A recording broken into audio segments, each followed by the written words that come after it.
Hello everyone, welcome to JSS with commerce and आप सभी का स्वागत है आपके जानदार बैच में। लास्ट क्लास में हमने चैप्टर नंबर 2 स्टार्ट कर दिया था हमारे इकोनॉमिक्स का, इंडियन इकोनॉमी का। आइए जैसे पहले हम उसको रिवाइज कर लेते हैं, फिर हम आगे बढ़ते हैं। आपसे कहते हैं चैप्टर नाम इंडियन इकोनॉमी 1950 से 1990 तक हमारी इंडिया की इकोनॉमी कैसी रही थी। सबसे पहले आपसे कहता है कि economic system refers to the arrangement. यहाँ पर क्या होता है, हमारी बहुत सारे प्रॉब्लम, जो हमारे प्रॉब्लम थे सेंट्रल प्रॉब्लम, उनको सॉल्व करा गया था। सेंट्रल प्रॉब्लम ऑफ इकोनॉमी पहला था व्हाट टू प्रोड्यूस, कि सबसे पहले तो हम समझते हैं, इनका मीनिंग समझते हैं। अभी हम इंडिया के अंदर नहीं आ रहे, हम खाली इसका मीनिंग समझते हैं कि सेंट्रल प्रॉब्लम होती कौन कौन सी है, उसका मीनिंग क्या है। वैसे आप 11th में माइक्रो इकोनॉमिक्स के अंदर अच्छे से पढ़ चुके हैं, फिर भी हम जल्दी से हम रिकैप कर लेते हैं उस चीज़ को। आता है आपका व्हाट टू प्रोड्यूस, सामान को कैसे बनाया जाए, सॉरी मतलब सामान को क्या बनाए, मतलब क्या सामान बनाए। तो हमारे को ये देखना होता है हमारी इकोनॉमी के लिए किस सामान की ज़्यादा ज़रूरत है। व्हाट टू प्रोड्यूस, क्या बनाए सामान हो। फिर आपका आता है हाउ टू प्रोड्यूस, सामान को कैसे बनाए, लेबर की मदद से बनाए या कैपिटल मतलब कि आपकी लेबर की मदद से बनाए या मशीनरी की मदद से बनाए। कैपिटल मतलब कि मशीनरी की मदद से बनाए। फिर आता है फॉर होम टू प्रोड्यूस, अब ये सामान बनाऊँ तो मैं किसके लिए बनाऊँ, ये अमीरों के लिए या जो थोड़े मिडल लेवल है उनके लिए बनाना है, या पुअर है उनके लिए बनाना है। ये मुझे कैटेगरी डिसाइड करनी पड़ती है।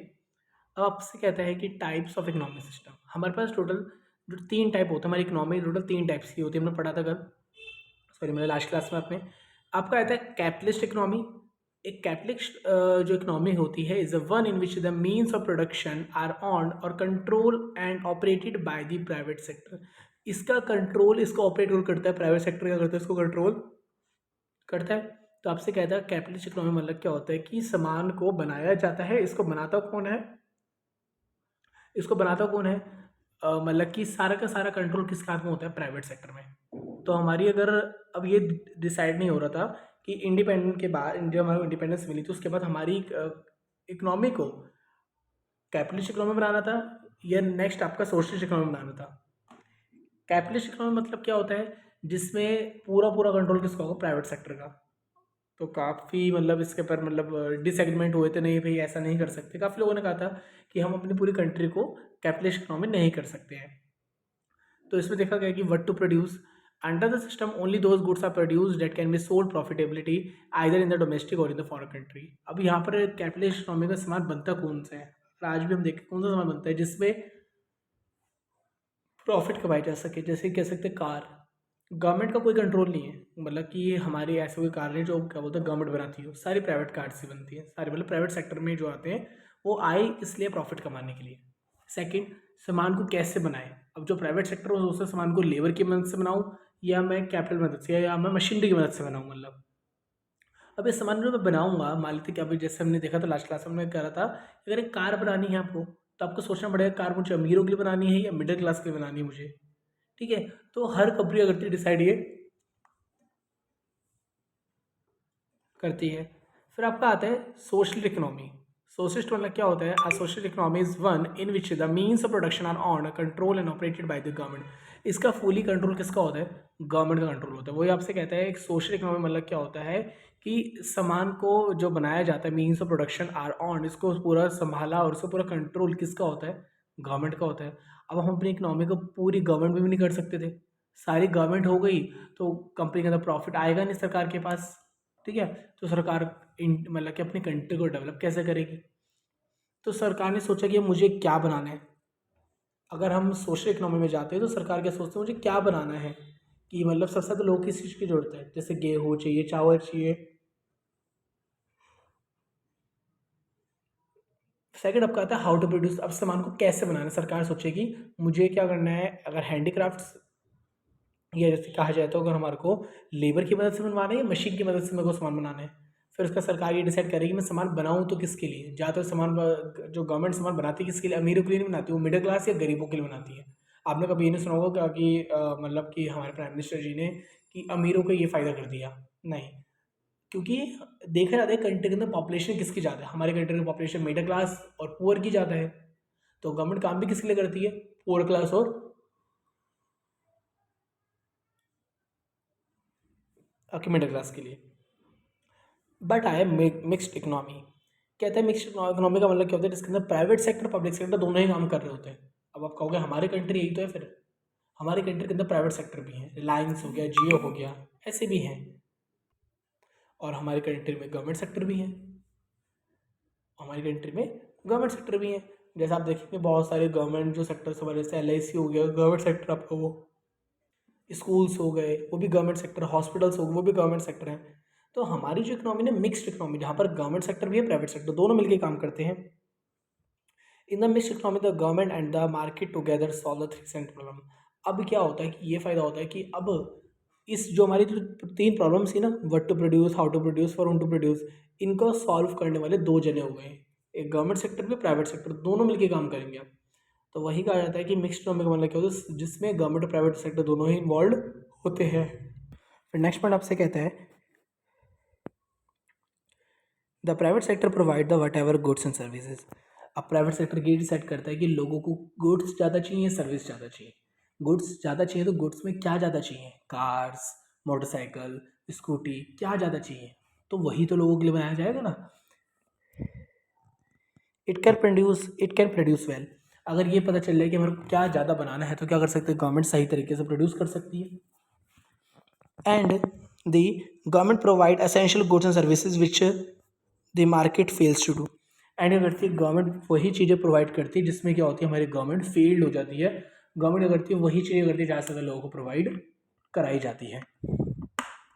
जैसे ही कह सकते हैं पता है कि खाने के अंदर जो दिक्कतें हैं तो गवर्नमेंट ने क्या कर दिया, राशन देना स्टार्ट कर दिया। सरकार ऐसा काम करती है जिससे लोगों का क्या हो जाए, भला हो जाए। और प्राइवेट सेक्टर ऐसा काम करता है जिससे उसका प्रॉफिट हो जाए और साथ में सामने वाली सोसाइटी का भी प्रॉफिट हो जाए। स्कूटी खरीदने से, गाड़ी खरीदने से आपको फ़ायदा है कि आप कभी भी जा सकते हैं रात को, कभी भी कहाँ, मतलब कि आपकी गाड़ी कहीं पर भी जा सकते हैं आप। कंपनी का फ़ायदा क्या होगा, कंपनी को प्रॉफिट मिल गया। तो दोनों हमारी इंडिया के अंदर मिक्स्ड इकोनॉमी है। प्राइवेट सेक्टर भी यहाँ पर काम करती है तो गवर्नमेंट सेक्टर भी यहाँ पर काम करती है, दोनों सेक्टर मिलकर काम करते हैं अच्छे से।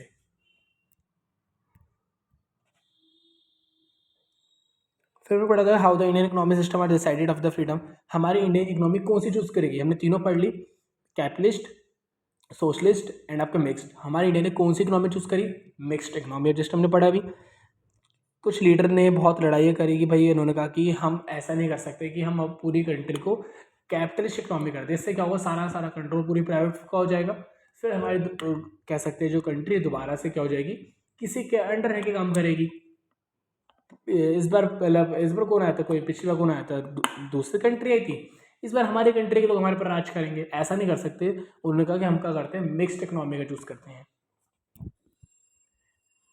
फिर हमने देखा था नेक्स्ट इकोनॉमिक प्लानिंग करी गई थी, बहुत सारे मतलब फाइनेंशियल चीज़ें लाई गई थी इससे लोगों का भला हो जाए। जो सर ने क्या, जब हमारे क्या बोलते हैं, जब हमारे जो गवर्नमेंट ने डिसाइड कर लिया कि हमारे को तो मिक्स्ड इकोनॉमी पे काम करना है, तो सरकार का नेक्स्ट स्टेप ये था कि क्या बोलते हैं, हमारे को करना है कि after the next then step 4 the government was to receive the poor backward and stagnant economy inherited from the British rule. जो हमारी कंट्री को ब्रिटिश ने बहुत बेकार बना चुकी थी, हमारे को करना, उसको धीरे करके डेवलप अब करना है। For the development of the Indian economy it was necessary. Indian economy को डेवलप करने के लिए बहुत ज़रूरी है कि हमारे गवर्नमेंट को प्लान्स बनाने की बहुत ज़रूरत है। कि एक होता है ना कि हम भी प्लानिंग करते हैं कि हमारे को 12th में कैसा नंबर लेके आना, हम उसकी स्टार्टिंग मतलब पहले से स्टार्ट कर लेते प्लानिंग। वैसे सेम क्या था, आपके लिए गवर्नमेंट को भी प्लान करने बहुत ज़्यादा नेसेसरी थे। Economic planning can be defined as making major economic decision. Economic planning मतलब क्या होता है, सरकार क्या करती है, बड़े बड़े डिसीजंस लेती है। What, how, for whom to produce, क्या करती है सरकार, 3 डिसीजन लेती है, क्या बनाना है, कैसे बनाना है, किसके लिए बनाना है। ये डिसाइड होने के बाद इंडस्ट्रियल पॉलिसी लाएगी 1948 के अंदर। And the directory principles of the Indian constitution assign the leading role to the public sector. उन्होंने कहा था कि हम सबसे बड़ा सा रोल अभी किसका बदल डालेंगे, पब्लिक सेक्टर का। प्राइवेट सेक्टर का रोल थोड़ा कम होगा इकोनॉमिक के अंदर, बट पब्लिक सेक्टर का रोल थोड़ा क्या होगा अभी इस समय ज़्यादा होगा। अब आप देख रहे हो धीरे धीरे करके प्राइवेट सेक्टर हमारा बढ़ता जा रहा है, ठीक है, प्राइवेट बैंक बढ़ते जा रहे हैं। To make the economic planning effective the government of India set up planning commission in 1950 under the chairmanship of the then prime minister Pandit Jawaharlal Nehru. उन्होंने क्या होता है कि हमारे एक चेयरमैनशिप उन्होंने ज्वाइन करी थी, तो उससे क्या होता है, उन्होंने इकोनॉमिक प्लानिंग किस किसने, काफ़ी लोगों ने, हमारे जो संस्था के लोग थे, काफ़ी लोगों ने मिलकर करी थी। फिर आपसे कहते थे purpose and the commission was to careful assess the human and the physical resources of the country and to prepare the plans for the effective use of resources. यहाँ पे अगर क्या कर जाता है कि आपको प्रॉपर रिसोर्सेज मतलब कि देखा जाता है हमारी कंट्री के ऊपर रिसोर्सेज क्या है, उसी हिसाब से प्लानिंग करी जाती है। ये नहीं कुछ ही बोल दे गवर्नमेंट कि हमारे को 500 घर बनाने, नहीं, पहले गवर्नमेंट देखिए हमारा बजट क्या है, कितना सामान है, क्या क्या चीज़ें सरकार, उसके बाद ये करती है, सब चीज़ें अनाउंस्ड करती है।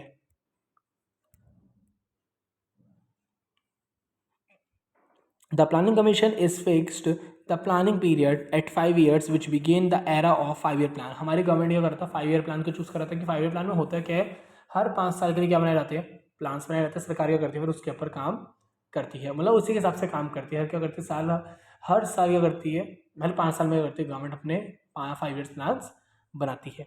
अब जो ये नीचे पढ़ते हैं कि 5 year प्लान्स था क्या जो हमने पढ़ा था और होते क्या हैं ये।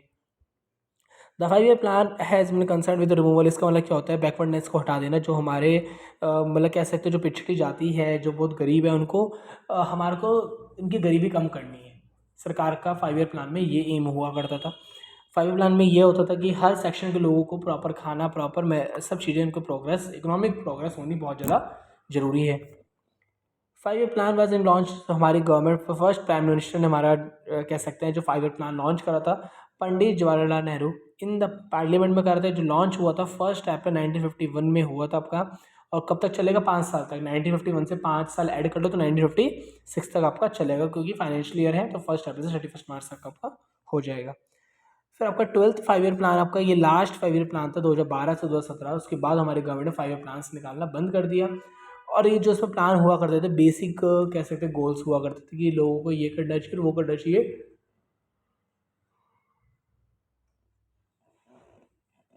तो कह सकते हैं सब चीज़ें कहती है गवर्नमेंट के लिए बेसिक्स हुआ करती थी। अब हमारे गवर्नमेंट के कुछ बेसिक गोल्स के नाम देख लेते हैं हम। पहला है growth, modernisation, self reliance and equity. Okay, चलिए अब हमारा आ जाता है नेक्स्ट टॉपिक, जिसका नाम है, हम नया टॉपिक स्टार्ट कर रहे हैं, जिसका क्वेश्चन आपका आ जाता है explain the 4 basic goals of economy. याद है जस्ट हमने ऊपर पढ़ा है growth, modernisation, self reliance, equity. अब कहते हैं कि अगर उसको आप एक एक करके सही से एक्सप्लेन करिए, बेसिक गोल्स को एक्सप्लेन करो, कर देते हैं। पहले आपसे कहते था stagnation during the British rule force the planners to make the economic growth as a first and the transform foremost objective of the Indian plan. कह सकते हैं कि हमारी जो इकोनॉमी थी ना स्टैग्नेंट थी, बिल्कुल स्थिर थी, मूव नहीं कर रही थी जब ब्रिटिश था, क्योंकि उस समय क्या हो रहा था, उन्होंने वो हमारे पर राज कर रहे थे, हमारे को जो पैसे नहीं दे रहे थे, सारे पैसे अपने कंट्री में लेकर जा रहे थे।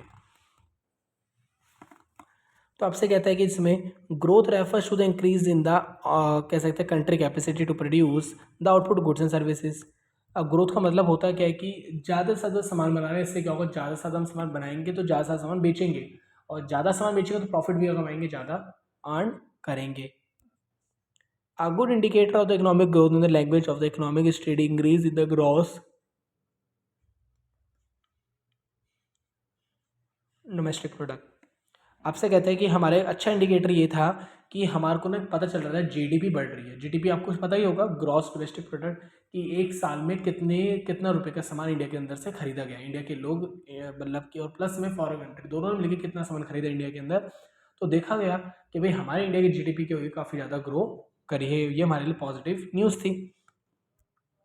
GDP refers to the, GDP का मतलब होता है कितना फाइनल सामान, गुड्स एंड सर्विसेज है जो हमारे कंट्री के अंदर अभी तक क्या हो चुका है, आपका सोल्ड आउट हो चुका है, उसकी वैल्यू क्या है, जी कितने रुपये का सामान फाइनली बन चुका है, उन सबकी टोटल वैल्यू निकालना, उसको हम कहते हैं आपका GDP, gross domestic product.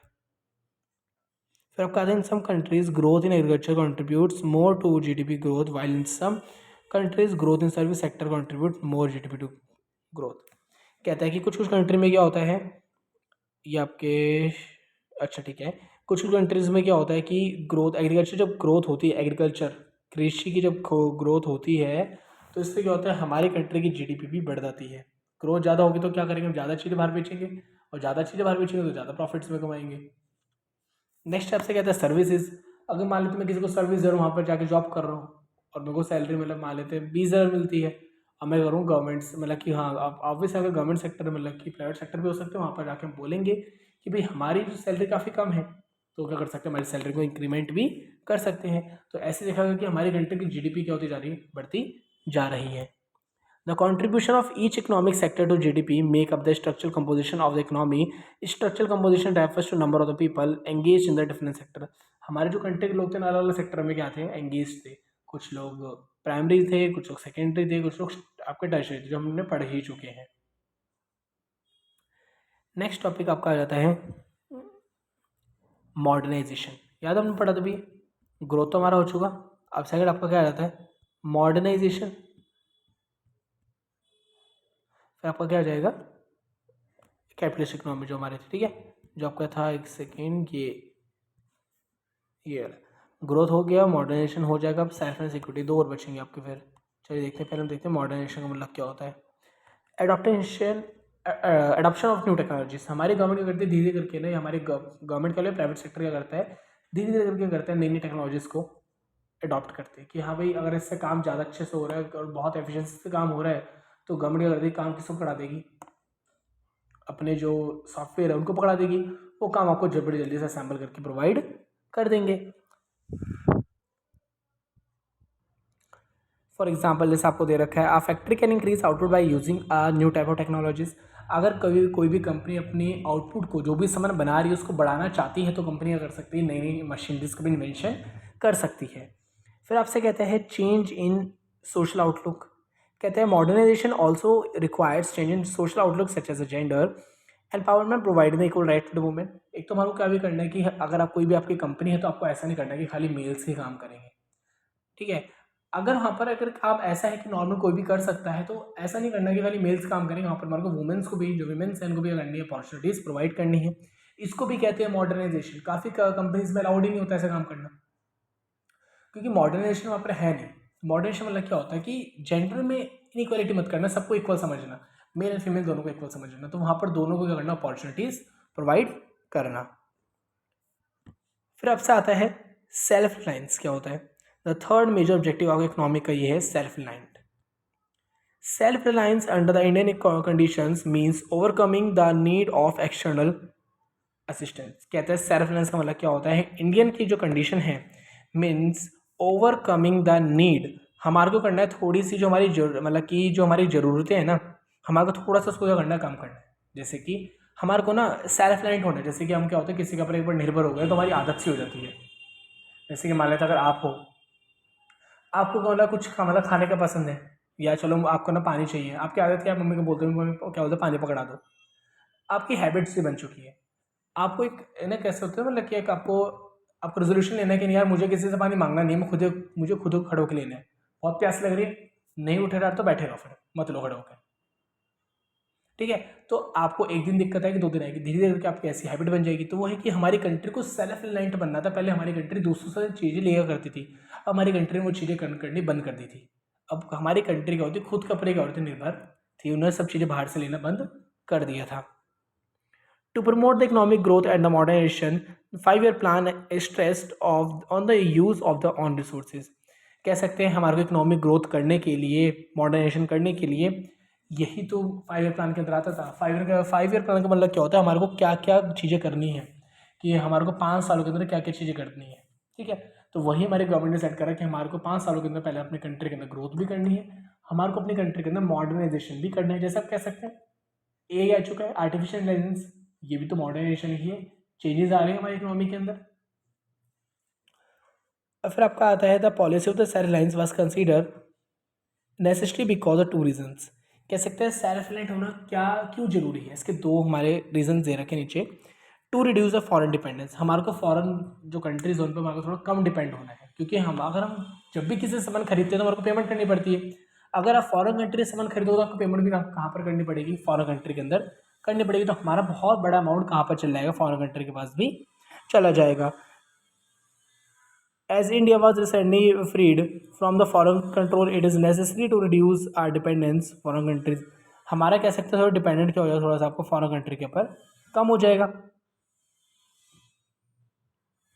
To avoid the foreign interference, कहते हैं कि क्या हमारे को अवॉइड करना चाहिए, फॉरेन इंटरफेरेंस हमारे को अवॉइड करने चाहिए। इट वॉज फियर डैट, ये हमारे को डर है, it was fear that the dependence on imported food supplies, foreign technologies and foreign capital may increase foreign interface in the policy of the country. कि हमारे को क्या अवॉइड करना चाहिए, फॉरेन जो इंटरफेस है ना, कि हमारे को फॉरेन कंट्री के अंदर जो पैसा इन्वेस्ट करना है, वो हमारे को कम इन्वेस्ट करना है। हम चाहते हैं हमारी कंट्री में इन्वेस्ट करें, हम इन्वेस्ट कम करें, क्योंकि अगर हम इन्वेस्ट करें तो सबसे पहले तो हमारा पैसा जा रहा है, और वो कंट्री हमारी कंपनी से क्या अर्न करेगी, प्रॉफिट अर्न करेगी। तो to avoid the foreign intervention it was fear that, हमारे को ये डर होता है कि dependence on the imported food food technologies and foreign capital may increase foreign interference in the policy of control. उनको लग रहा था कि हम क्या कर रहे हैं, सामान बाहर से मंगवा रहे हैं, तो हमारे को ऐसा लग रहा है कि वो हमारे पर क्या कर रहे हैं, ज़्यादा कंट्रोल कर रहे हैं हमारे पर, क्योंकि अब उनका उनको पता है कि हमारे पास सामान तो है नहीं, सारा सामान उन्हीं के पास है। तो वो उनको लग रहा था कि भाई सब लोग क्या करेंगे, सामान मेरे से हमारे से खरीदेंगे 4-5 जनों से, तो हम क्या करें, सामान को महंगा कर देते हैं। अब आपका नेक्स्ट आ जाता है इक्विटी। कहते हैं it is important to ensure that the benefit of the economic prosperity are available by all the section as rich as the poor of the economy. हमारे को इक्विटी रखनी है, गवर्नमेंट जो भी काम करेगी सबके लिए एक जैसा काम करेगी, वो चीज़ें अमीरों के लिए भी काम है, वो चीज़ें गरीबों के लिए भी काम है। सरकार जो रोड्स बना रही है वो अमीरों के लिए तो काम आ रही है, साथ में गरीबों के लिए भी। आप क्या क्या बोलते हैं, गरीबों के लिए कैसे काम आ रही है? अब गरीब बेचारा करता है क्या, काम करता है, सामान को एक शहर से दूसरे शहर में बेच के आता है। जब वो एक शहर से दूसरे शहर में बेच के आएगा तो उसके लिए ट्रांसपोर्ट तो चाहिए ना, उसके लिए ज़मीन तो चाहिए। तो रोड्स कौन कर उनको सही करवा रहे, गवर्नमेंट्स क्या करती है, सरकार जो काम करती है, प्राइवेट के लिए तो करती है, साथ में गवर्नमेंट के लिए भी, मतलब कि रिच के लिए तो करती है, साथ पुअर के लिए भी करना पड़ता है। According to equity every Indian should be able to meet his or her basic needs. हमारे इंडिया के अंदर क्या है कि आपको बताया हमारे बेसिक नीड्स होती हैं, रोटी कपड़ा मकान, और 2 चीज़ और ऐड हो गई, आपकी हेल्थ और आपकी एजुकेशन। ठीक है, तो आपको क्या कहता है, आपसे कहता है कि हमारे पास बेसिक नीड्स हैं। अकॉर्डिंग टू इक्विटी अगर हम आज देखे जाए तो सबके पास ये बेसिक नीड होना जरूरी है, तो हम कहेंगे हमारी कंट्री के अंदर इक्विटी हो रही है। And inequality in the distribution of wealth should be reduce. इससे क्या हो रही है, हमारी धीरे धीरे करके जो वेल्थ है, हमारा जो पैसा है, वो धीरे धीरे करके क्या हो रहा है, अगर आप इनक्वालिटी करते हो, अगर आप भेदभाव करते हो, इससे क्या होगा, हमारा पैसा क्या होगा, किसी के पास ज़्यादा होगा तो किसी के पास कम होगा। ठीक है, किसी के पास कम है तो किसी के पास ज़्यादा होगा, हमारी इकोनॉमी क्या हो जाएगी, इनइक्वालिटी हो जाएगी अगर ऐसा हुआ तो। कहता है equity aims to raise the standard of living of all peoples and promote the social justice. कहता है कि यहाँ पर होता है क्या कि इक्विटी के अंदर ये इनका एम ये होता है कि सबके साथ इक्वल हम लग रहे हैं, कि सबके साथ जो भी कोई गलत काम कर रहा है तो सजा सबको एक जैसी मिलनी चाहिए। इसमें इक्विटी के अंदर ये चीज़ जरूर करी जाती है। तो वही लिखा है, इक्विटी का एम ये होता है कि प्रमोट करना सोशल जस्टिस को, जो भी गलत कर रहा है बट उसको क्या कर देना, सही कर देना। कोर्ट के अंदर जैसे होता है आपका, कोर्ट के अंदर क्या होता है, चीज़ों को सही कर दिया जाता है, बट वहाँ जो जजेस बैठे होते हैं मे भी शायद ना करते हो।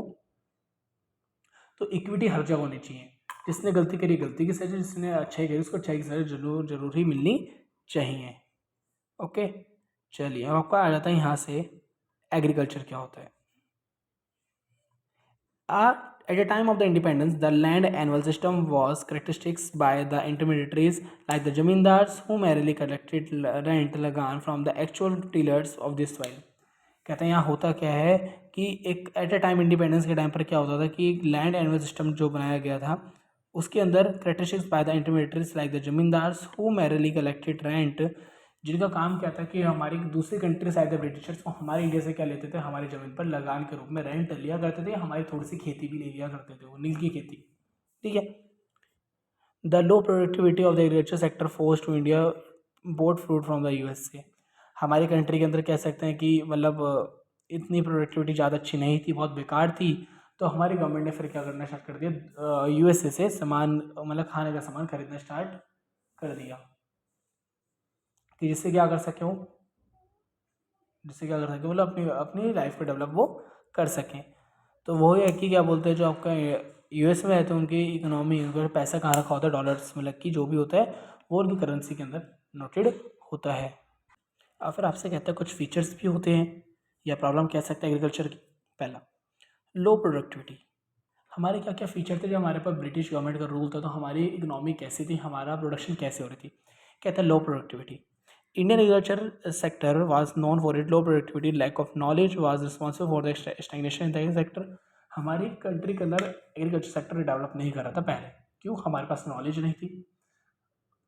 जितनी नॉलेज थी वो भी हमारे रिसोर्सेज ब्रिटिश गवर्नमेंट ले जाया करती थी। तो आपसे कहते हैं कि हमारे पास प्रोडक्टिविटी बहुत ज़्यादा क्या थी, लो थी। Second, distribution employment. हमारी कंट्री के अंदर डिस्ट्रीब्यूशन एम्प्लॉयमेंट बहुत था। इट मीन्स कि कंपनी में ज़रूरत है खाली 5 लोगों की, अब कंपनी रख रखे हैं 8 लोग। ठीक है, तो ये जो 3 लोग एक्स्ट्रा है ना, कंपनी को सैलरी फ्री में प्रोवाइड कर रही है, क्योंकि काम तो कर नहीं रहोगे, कुछ काम तो उतना ही हो रहा है। काम ज़्यादा तब होगा जब कंपनी का मशीन हो, कंपनी का मशीन खाली 3 ही है, काम करने वाली कंपनी ने 5 रख लिया और एक मशीन खाली एक ही जना काम कर सकता है। 2 मशीन ऐसे खरीदेंगे, फिर 2 एम्प्लॉयज़ हटेंगे, दूसरे वहाँ पर 2 एम्प्लॉयज़ खड़े हो जाएंगे, तो कह सकते हैं उनका ही बेनिफिट हो रहा है एम्प्लॉयज़ का। तो हमारी कंट्री के अंदर एग्रीकल्चर के अंदर प्रोडक्टिविटी इसलिए लो थी, पहले तो लो लो प्रोडक्टिविटी, अच्छा है हमारा, कह सकते हैं हमारी फसल नहीं उग रही थी क्योंकि हमारे पास रिसोर्सेज नहीं थे। सेकेंड, डिस्क्रिप्शन अनएम्प्लॉयमेंट, हमारे कंट्री के अंदर क्या होती थी, डिस्क्रिप्शन अनएम्प्लॉयमेंट हुआ करती थी। इट रेफर्स टू स्टेज में more people are engaged in work than the really needed, जितने लोगों की जरूरत है इससे ज़्यादा लोग क्या है कि कंपनी के अंदर ऑलरेडी हायर्ड हैं। सैलरी बट सबको उतनी ही मिल रही है, कंपनी का लॉस हो गया कि कंपनी को 2 जनों को एक्स्ट्रा सैलरी देनी पड़ रही है, काम एक्स्ट्रा कुछ हो नहीं रही है, बट कंपनी एजेंट नहीं देखती है कभी कभार। High dependency on rainfall, due to the poor agriculture techniques farmers depended large on the rainfall.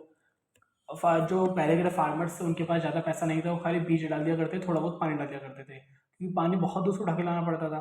तो फार्मर किसकी इंतजार में लगे रहते थे, बस बारिश आ जाए हमारी फसलों का मिल जाएगा, अच्छा सा पानी मिल जाएगा। तो हाई डिपेंडेंसी ऑन रेनफॉल, हमारी जो कंट्री थी क्या थी, बहुत डिपेंडेंट थी किसके ऊपर, रेनफॉल के ऊपर बहुत ज़्यादा डिपेंडेंट थी। सब्सिस्टेंस फार्मिंग, इसका मतलब क्या होता है, it is a practice of the growing crop only for the man on use without any surplus for trade. Subsistence trading मतलब होता है सामान को उगा रहे हो अपने ही यूज़ के लिए, किसी को दोगे नहीं सामान, वो अपने ही यूज़ के लिए सामान होगा और आप ही अगर लोग उसका इस्तेमाल कर लोगे, उसको हम कहते हैं सब्सिस्टेंस इकोनॉमी या फार्मिंग कह सकते हैं। वो सामान जो आप उगाते हो उसको आप ही इस्तेमाल कर लेते हो, उससे प्रॉफिट तो हो नहीं रहा, उससे प्रॉफिट तो हो नहीं रहा, तो कह सकते हैं वो हमारी इकोनॉमी का पार्ट भी नहीं, कि उससे तो खाली हम अपना पेट भर रहे हैं, किसी दूसरे को हम वही बेच रहे हैं, बेच के प्रॉफिट हमारे, वो चीज़ तो यहाँ पर नहीं हो रही है। फिर आपका आता है आउटडेटेड टेक्नोलॉजीज़। अगर आपके पास कोई कंपनी के अंदर जो टेक्नोलॉजीज़ है बहुत पुरानी टेक्नोलॉजीज़ हैं, तो क्या होगा, उससे सामान लेट बनेगा, इतना अच्छा नहीं बनेगा, तो काम के अंदर प्रोडक्टिविटी नहीं आएगी, काम जल्दी से नहीं बन पाएगा, तो कह सकते हैं हम लोगों की डिमांड सप्लाई को फुलफिल नहीं कर सकते हैं। तो ऑप्टेनिंग टेक्नोलॉजी मतलब क्या होता है कि आपको करना टेक्नोलॉजीज ऐसे इस्तेमाल करनी है जो लेटेस्ट अभी चल रही है, जिसको आए हुए खाली 2-3 साल ही हुए हैं, हमारे को वो टेक्नोलॉजीज क्या करनी है, यूज़ करनी है।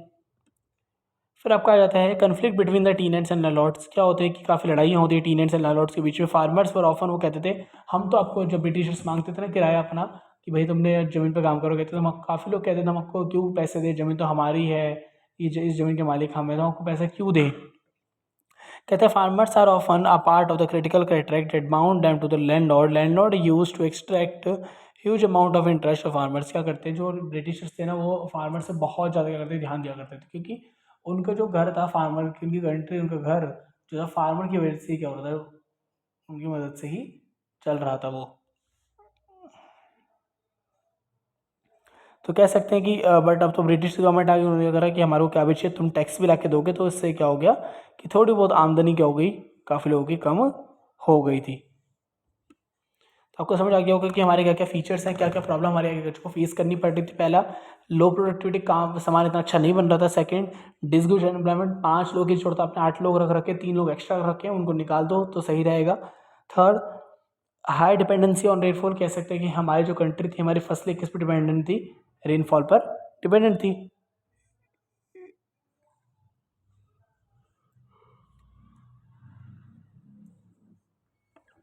फिर आपसे आता है मतलब कह सकते हैं जो फार्मर थे, जो गरीब फार्मर थे, इनके पास ज़्यादा रिसोर्सेज नहीं थे, वो तो किस पे डिपेंडेंट रहते थे कि बारिश आ जाए हमारी फसलों को पानी मिल जाएगा। फोर्थ, सब्सिस्टेंस फार्मिंग, जो फार्मर्स ये करते थे, काफ़ी फार्मर्स खाली चीज़ों को अपने लोग आते थे और उसको खुद ही कंज्यूम कर लिया करते थे, मतलब आपका कर लिया करते थे, कुछ प्रॉफिट्स अर्न नहीं करते थे। अब आता है conflict between the tenants and Lord, कह सकते हैं कि लड़ाइयाँ बहुत हुआ करती थी टीनेंट्स एंड लॉर्ड्स के बीच में, मालिक और करन के बीच में। तो क्या होती थी आपकी जो मतलब जो कर्म जो मतलब होती है ना, जो करी जाती है, जो भी मतलब वहाँ पर जो कार्य कर्म जो कहते हैं, जो वहाँ पर जो भी कार्य करा जा रहा है, जो भी काम हो रहा है, उसमें क्या होता है कि फार्मर्स की लड़ाइयाँ जो होती हैं।